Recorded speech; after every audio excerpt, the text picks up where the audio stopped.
puisque M. Takahata souhaite aussi évidemment que cette rencontre soit une discussion avec vous. Alors quelques mots pour le présenter, bien que j'ai l'impression que dans la salle il y a autant d'experts que de spectateurs. M. Takahata est né en 1935. Il a d'abord effectué des études de littérature de langue et de littérature française à l'université de Tokyo. On connaît son attachement à la culture française, à Jacques Prévert en particulier, dont il a été traducteur. On sait aussi que la découverte de la première version du long métrage de Paul Grimaud et de Jacques Prévert, La Bergère et le Ramoneur, aura sur lui une influence déterminante, puisque à partir de ce moment-là, il décide de consacrer sa vie professionnelle à la mise en scène en animation. Il rentre en 1959 au studio de Toei Animation, donc le studio d'animation de Toei, où en tant qu'assistant réalisateur, il fait ses premières armes. Il rencontre dans ce cadre-là de grands compagnons d'armes, si j'ose dire, qui sont Kotabe, Yoichi, qui sont Otsuka, Kazuo, grands personnages, peut-être des personnages de l'ombre, il y en a beaucoup d'autres qu'il faudrait citer aussi, et puis un qui sera amené à devenir extrêmement célèbre dans le monde entier, qui est Miyazaki, donc, qui participe aussi à cette première aventure dans le cadre du studio de Toei. Il y a un film extrêmement important, qui est un film manifeste, réalisé en 1968, qui s'appelle Holtz, Les aventures de Holtz, Prince du Soleil, dans lequel Takahata et ses compagnons mettent en place véritablement les conditions de l'invention, de la modernité du cinéma d'animation au Japon et ailleurs. C'est un film manifeste, c'est un film aussi, vous le savez, qui n'a pas pu être achevé comme l'équipe le souhaitait. Takahata doit quitter le studio de Toei, suivi progressivement par ses compagnons. Ils passent ensemble, donc avec Miyazaki notamment, dans la réalisation de séries pour la télévision, où là aussi un travail extraordinaire est fait, puisque avec des séries comme Heidi, comme Anne des Pignons Verts et Marco entre les deux, il y a un nouveau standard de qualité de la série télévisée qui s'établit autour de Takahata et de ses compagnons. Takahata revient à la réalisation de long métrage au début des années 80. En 1981, 2 films sont finalisés côte à côte. Il s'agit de Chie et la petite peste et de Gauche le violoncelliste, qui sont des films faits dans le cadre de production relativement modeste, mais qui donnent déjà le là de la carrière très personnelle de Takahata, d'un cinéma qui est attaché à la réalité humaine du Japon dans toute sa variété, notamment Chie et la petite peste, si vous l'avez encore en tête. C'est une forme de chronique burlesque, mais qui dit de façon très, très précise une certaine réalité des quartiers populaires de la ville d'Osaka, autour d'une petite fille donc amenée à conduire finalement la destinée d'une famille. Et puis l'autre thème extrêmement important de Takahata, c'est la communauté humaine, qu'elle soit à l'échelle de la famille ou à l'échelle de la ville, du village. Ce thème, il va l'aborder à travers les grandes productions qui vont ensuite pouvoir se développer dans le cadre du studio Ghibli, puisque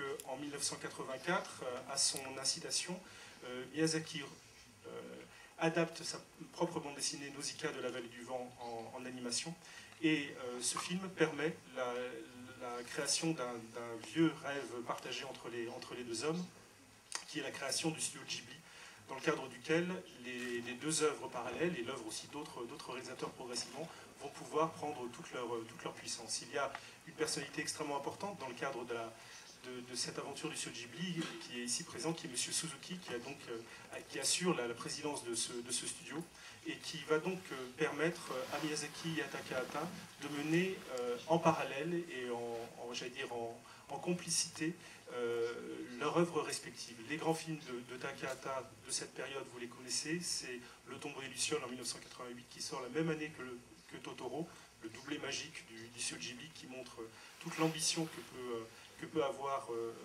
une telle production. Il y aura ensuite Souvenir goutte à goutte en 1991, Pompoko, puis Les Yamada, et enfin le film que nous avons découvert hier soir avec un immense plaisir à l'ouverture du festival, Le Conte de la princesse Kaguya.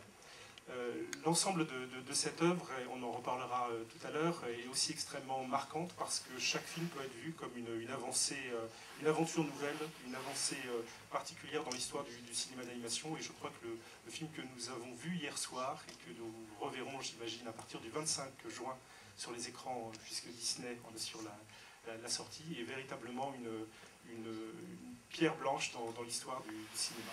Voilà, donc je crois que nous allons revoir ensemble quelques images du film, et puis nous accueillerons M. Takahata donc, après la bande-annonce. Merci à vous.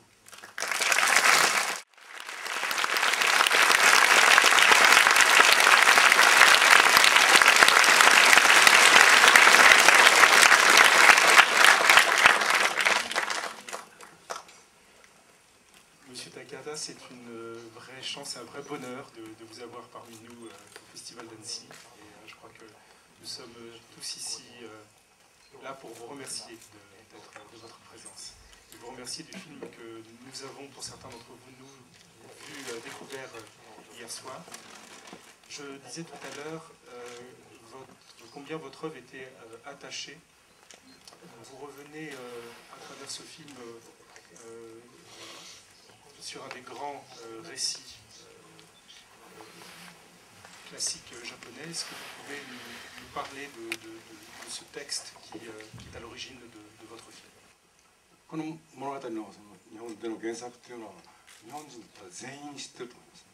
知っているその竹取物語という物語、あるいは子供用にはかぐや姫と言ってる話なんですが、しかし読んでみてですね、ほとんど分からないですよ、読んでですね、一体何がどうしてどうなったんだか分かるのは竹から生まれてきて、それで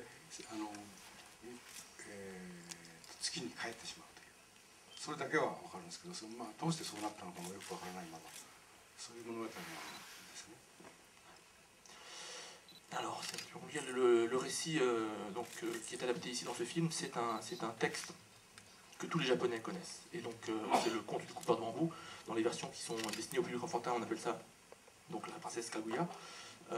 Tout le monde connaît ce récit, mais on n'en saisit pas les ressorts intérieurs. Et donc, le personnage principal de cette princesse, c'est la même chose. On ne comprend pas ce qui la met en mouvement, ce qui la motive, ses émotions, on ne comprend pas ce qui l'anime, mais le récit effectivement a un impact, un côté très, très déroutant qui effectivement donc, a une portée, une efficacité, on s'en souvient. それがですね、アニメーションに従事し始めて、かなり早い段階、もっと早い段階、中でね、繰り返し出てくる、わらべて、一種の映画全体のテーマを意味しているんで、つい自分であれこれ考えているうちに出来上がってしまったんで、それを使いました。で、あとは久石さんとの、La première chose, alors effectivement pour cette ritournelle, cette chanson, cette comptine enfantine qui apparaît de manière répétée dans le film, c'est un thème auquel moi c'est une manière d'exprimer le thème général du film dans son entier. Et donc j'y ai réfléchi de manière un petit peu répétée, et à force d'y réfléchir, je suis arrivé effectivement à composer ces paroles, cette musique qu'on a utilisée. Voilà. で、回れ回れっていうのは日本で回れ回れ、と言ってるんですけど、水車回れっていうのは、それが回るような感じに日本語でやるというのはですね、三拍子が使えないんですよ、日本の歌には。日本には三拍子がないんですよ。ですから、三拍子を使えば回るんですけど、四拍子でどう回すかっていうのに苦労があったことがあったんです。Et donc, cette chanson commence par le fait de dire tourne, tourne, roue à eau, cette idée d'un mouvement circulaire. Et la musique traditionnelle japonaise est basée sur un rythme qui est exclusivement un rythme ternaire, qui permet effectivement ce mouvement circulaire. Et on a eu des difficultés particulières effectivement pour sortir de ce rythme ternaire et pour exprimer ce même mouvement circulaire dans un rythme musical à 4 temps. 久石さんとの話ですけど、久石さんがスタジオジブリで仕事をし始めるのは宮崎駿のナウシカで、その時に僕はプロデューサーだったもんですから、音楽には深く関わったんです。で、それ以後ずっと久石さんとは親しくというか、今後は全然わかりません。全くその立場にもないんで何とも言えません。それから、スタジオジブリでだから作るかどうかっていうのはスタジオジブリで作らせてくれるかどうかっていうことですから、何しろこれも分かりません。それから作品を作るかどうかについても自分年寄りですし、作れるかどうか分からないし、どうも作るとしたらお金のかかりそうなものを作ってしまうだろうし、ね、優れた、協力者というか才能のある人が必要ですし、全然できないかもしれません。しかしできるかできないかはさまざまな偶然、いろんなものによって支配されるんであって、作りませんとは別に言いません。Alors pour l'avenir du studio, j'ai aucune idée de l'avenir du studio. Je ne suis pas, je pense, non plus la bonne personne pour vous répondre. En fait, je suis pas en position. Je suis pas celui qui pourrait vous répondre à cet égard. Pour savoir ce qui relèverait de prochains travaux de réalisation en ce qui me concerne, je ne sais pas là non plus, puisqu'en fait la question se pose de manière inverse. C'est est-ce que le studio souhaitera me confier la réalisation d'un film ou pas. Donc ça dépend pas de moi, vous voyez. Un certain nombre de choses sont en jeu là-dedans. S'il s'agit de lancer un projet, ça induit un certain coût non négligeable, un coût qui peut être assez important. Il faut bien sûr pouvoir compter tabler sur le talent de collaborateurs donnés. Donc toutes sortes de contingences sont en jeu qui font qu'il est fort possible que voilà, l'absence d'un seul élément fasse qu'il n'y ait pas d'autres projets que je réalise à l'avenir. Mais je n'ai pas l'intention de vous dire que j'en ferai pas non plus. Vous voyez, c'est pas, je peux pas vous dire non, voilà, j'arrête. C'est pas ça que je veux vous dire. Je ne sais pas.